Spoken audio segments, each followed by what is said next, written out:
এইজন প্ৰদ্যুৎ ভূঞা ডাঙৰীয়াই মোক পইচা ডিমাণ্ড কৰিছিলে দলৰ ইয়াত মানৱেন্দ্ৰ কমপ্লেক্সত টেম্পৰাৰী টেণ্ট লগোৱাৰ কাৰণে তাৰপিছত 50% দিব দিলে মোক ক'লে কি গৌৰৱ গগৈ ডাঙৰীয়া সভাপতি বুলি কৈছে সভাপতিয়ে মোক ক'লে যে কাৰোবাৰ পৰা ল'ব লাগে মই মোক ফোনত লগাই দিব মই কৈ দিম পইচাটো লৈ ল'ব যাবৰ এতিয়া মই তেওঁ মোক কৈছিলে গৌৰৱ গগৈৰ ফোনত কথা পাতি দিম মই ক'লো নহয় 6 লাখ নহয় 3 লাখ টকা এটা মই দিম দিয়া এনে দলটো একচুৱেলি যিকোনো দলে এনেকৈ চলে এইটো কোনো কথা নহয় কিন্তু তেওঁ ব্লেকমেইলিং কৰিছে গৌৰৱ গগৈ ডাঙৰীয়াৰ নামত তেওঁ পইচা সোধাটো আৰু তেওঁ সেইদিনাখনে স্বীকাৰ কৰিছে 7 দিন আগত তেওঁ কৈছে কি হয় পইচাটো মই সদায় তেওঁ নিজে আহি দিম বুলি কৈছিলে এক্সিকিউটিভত মই কোনোখন এক্সিকিউটিভত এতিয়ালৈকে এখন এক্সিকিউটিভত মই তাত যোৱা নাই হোৱাই নাই এক্সিকিউটিভ তাৰপিছত তেওঁ ক'লে তেওঁক মোক ফোন কৰিছিল মোক মই ফোন ধৰা নাই বুলি কৈছে মই বিদেশত ক্ৰিকেট উপভোগ কৰি থকা বুলি মই ভিডিঅ' দিয়া ওলাইছে এতিয়া মোৰ পাছপৰ্ট আছে মইতো যোৱাই নাই বিদেশত গতিকে এনে এটা মিছলীয়া কথা যেতিয়া বাচিব আপোনালোকৰ পইচাটো সোধাটো স্বীকাৰ কৰিলে তাৰমানে সভাপতিজনৰ নামত দালালি কৰি কংগ্ৰেছে আৰু মোৰ নিচিনা কিমানজন মানুহৰ পৰা এনেকুৱাকৈ তেওঁ পইচা খুজিছে কংগ্ৰেছৰ নামত দালালি কৰি ৰাজীৱ ভৱনত বহি আছে এইজন যে দালালৰ এগেইনষ্টত এতিয়ালৈকে 30টা নে 31টা কেছ চলি আছে চিটিং বাছ কেছ মাটিৰ কেছ বিভিন্ন ধৰণৰ চিটিং বাছ কেছ চলি এই দালালজনৰ লগত এতিয়া এই বস্তুটো গ'ল এতিয়া মই কোৱাৰ উদ্দেশ্য 1 নম্বৰ প্ৰথম কথাটো কি হৈছে আমি নিৰপৰাধী আছিলোঁ আমাক প্ৰথম ঢেক্কা লগাই দিলে বেয়া ব্যৱহাৰ কৰিলে আমাক মাতি আনিছিলে কিন্তু তাৰপিছত মই 15-20 ছেকেণ্ড চুপচাপ আছোঁ যদি মই হাত উঠাই দিওঁ 300-400 ল'ৰা আছিল তাত আপোনালোকে নিজে কেইজনমান আছিলে মই নাজানো দেখা পাইছে তো পৰিস্থিতি বেয়া হয় তথাপিতো আমি হাল্লাখানি জাষ্ট এখানে কি ব্যৱহাৰ কৰিম এইখিনি সুধিছোঁ এতিয়া মই যিখন চকত নটিচ পালোঁ ইণ্টাৰেষ্টিং ঘটনা যে মই পোৱাৰ আগ মুহূৰ্তত মিডিয়াত ফ্লাছ হৈছে মতলবুদ্দিন আহমেদ এগেইনষ্টত চকচ নটিচ এইটো কেনেকুৱা তাৰপিছত 2 ঘণ্টামান পিছতে মই ৰাজীৱ ভৱনৰ পৰা হোৱাটছএপত পাওঁ গতিকে এতিয়া মই তাৰ কাৰণে সদায় কৈ আছোঁ 6 তাৰিখৰ পৰা কৈ আছোঁ তেতিয়ালৈকে মতলবুদ্দিন আহমেদৰ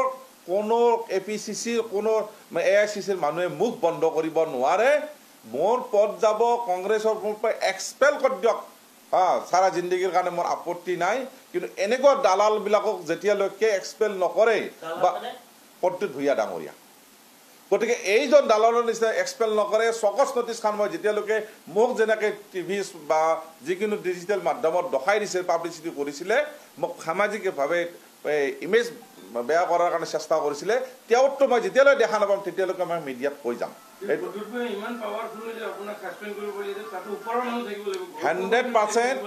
এটা 100% গৌৰৱ গগৈ ডাইৰেকশ্যন নহ'লে একো নহয়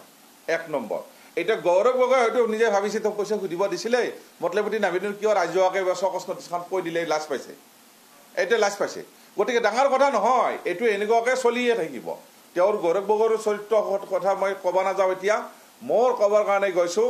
গৌৰৱ গগৈ যিটো ষ্টাইলত এতিয়া যাব ধৰিছে এই বিহালী মডেল অসমত যিটো সম্পূৰ্ণ ঐক্যবদ্ধতাৰে অখিল গগৈ বা লুৰিন হাটৰ সকলো লোকে লগ লাগি ইলেকশ্যন খেলত ধাৰণা কৰিছিল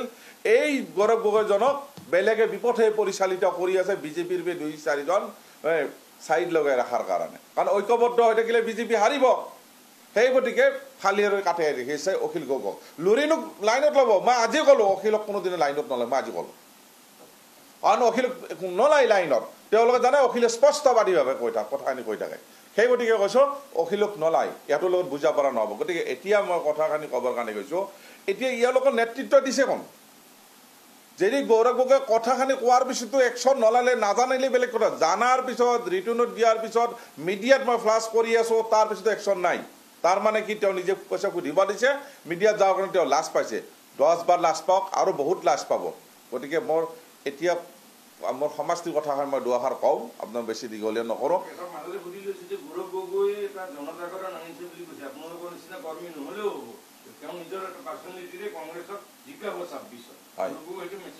ইয়াৰ গৌৰৱ গগৈৰ কিমান নেতৃত্ব আছে প্ৰথমতে দম্ভক মাৰি আহিলে যাতে লোকসভাৰ পৰা জয় হোৱাটো ডাঙৰ কথা নহয় গোটাখিনি এলায়েন্স কৰি কিনে জয় হৈছিল নহ'লে জয় জীৱনতো হ'ব নোৱাৰিলে এই দাম্ভিক মাৰি গ'লে তেওঁৰ পিতৃক আমি ভাল পাইছিলোঁ হেৰি কৈছিলোঁ তৰুণ গগৈ ডাঙৰীয়াও BTCখন ধ্বংস কৰি থৈ গৈছিলে হ'ব দিয়কহে বাদ দিয়কহে কৈ অহংকাৰ যেতিয়া মানুহৰ মাজত আহিব তেতিয়াই আকৌ মনত পৰি যাব আপোনাৰ ধ্বংস অনিবাৰ্য গতিকে তৰুণ গগৈ ডাঙৰীয়াও তেতিয়া মানুহক খুলখ মুখৰ আছে হাঁহি মুখত কথা পাতিছিল কিন্তু এওঁৰ এতিয়া পুতেকে এইটো গৌৰৱ গগৈ ঘৰত যেতিয়া এজন কৰ্মী যায় তেওঁ বহাৰ কাৰণে বাৰান্দাত বহাই দিয়ে, চাহ একাপ নিদিয়ে। ফোন নধৰে আমাৰ নিচিনা মানুহৰ, আৰু ফোন নধৰে। গতিকে এই দলৰ নেতৃত্ব কংগ্ৰেছ চলিব এইটো হেৰি ৰাজকীয় ষ্টাইলত একো কৰিব নোৱাৰে এনেকুৱাকৈ। এতিয়া মই কৈছোঁ তেওঁলোকৰ নীতি গৌৰৱ গগৈ ডাঙৰীয়া যিহেতু মই ক'বৰ কাৰণে গৈছিলোঁ, এতিয়া 4জন মানুহৰ ভিতৰত 2জনক কিয় চকচ নটিচ দিলে, 2জন অসমীয়া মুছলিমক। কমালপুৰ সমষ্টিটোৰ অসমৰ ভিতৰতে কমালপুৰ ৰঙিয়া অসমীয়া খিলঞ্জীয়া মুছলিমৰ দ্বাৰা পৰিপূৰ্ণ, ইয়াত কোনো ডি ভোটাৰ নাই। গতিকে আমাৰ 2জনকে দিছে। এতিয়া কি কৰিছে আপোনালোকে কওক, এইটো মই কি ভাষা দৰকাৰ এতিয়া। এতিয়া যেতিয়া ক'ব কংগ্ৰেছে বিজেপিক কমিউনেল বুলি, বিজেপিটো খোলাখুলিকৈ কয়,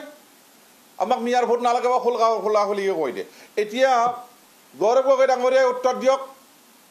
যে 2জন মুছলমানক যে চকচ দিলে, 2জন হিন্দু মানুহক কিয় চকচ নটিচ নিদিলে? কমিউনেল কিমান ডাঙৰ আপুনি, মুখত একাহাৰ, পেটত একাহাৰ। এতিয়া আপুনি চাওক মিটিংবিলাকত যাব,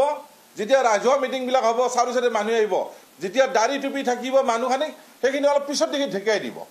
পিছত দেখি থাকক। তাৰমানে সন্মুখত দিব ক'ব আমাক খিলঞ্জীয়া মানুহৰ আমাৰ মাজত হেৰি আছে,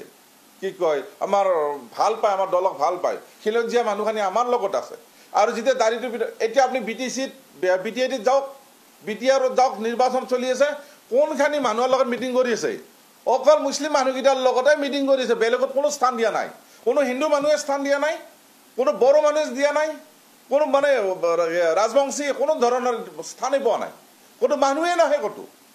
গতিকে এতিয়া আকৌ সেই মিয়াখানিৰ লগতে আছে। আৰু সেই মিয়া মানুহখিনিকে এতিয়া বিজনীত তেতিয়াই সেই তৰুণ গগৈ টাইমত তেতিয়াই সেই সম্পূৰ্ণ তাত এই ৰিফিউজি কেম্পৰ নিচিনা কেম্প বনাই থৈ দিছিল, আজিলৈকে একো কৰি নিদিলে। গতিকে মই আজি কওঁ BTCটো এখন নাপায়ে চিৰা চাৰা জিন্দগীৰ কাৰণে, সেইটো তেওঁৰ দেউতাকে দোষৰ কাৰণে, নিজৰ গাদীখন সুৰক্ষিত কৰাৰ কাৰণে BPF গোটেইখিনি এৰি দিছিল। তেওঁ একচেটিয়া আজি কংগ্ৰেছ কৰবাত জনম হ'ব তাত 20 বছৰলৈকে একচেটিভাৱে দিছিল। অকল ধ্বংস কৰিছে BTCত তৰুণ গগৈ ডাঙৰীয়াৰ নেতৃত্বত কংগ্ৰেছ তাত পেৰিছিল। এতিয়া গৌৰৱ গগৈ বিহাৰী মডেল কৰিব গৈ অসমৰ কংগ্ৰেছ ধ্বংস কৰিব গৈছে। অসমৰ যিসকল কৰ্মী, সৰু সৰু কৰ্মী আছে, গ্ৰাছৰুট লেভেলৰ কৰ্মী আছে, কোনো কথা নুশুনাকৈ নিজ ইচ্ছামতে গৈছে। আৰু সেইটো তাৰপিছতে আমাৰ জিলা কংগ্ৰেছৰ সভাপতিৰ ক্ষেত্ৰত কওঁ, কামৰূপ জিলাৰ নিচিনা মহান ডাঙৰ এটা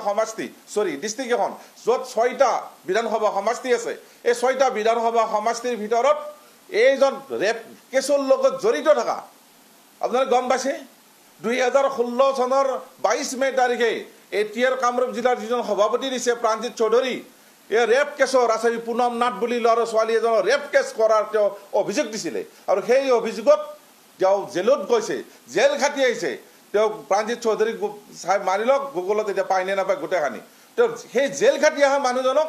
ইয়াত জিলা কংগ্ৰেছৰ সভাপতি দিছে। এই নেকি কংগ্ৰেছৰ? এতিয়া তেওঁ য'তে যায়, আমাৰ কমালপুৰৰ হওক, ৰঙিয়াৰ হওক, যিপিনে যায় নিৰপেক্ষ।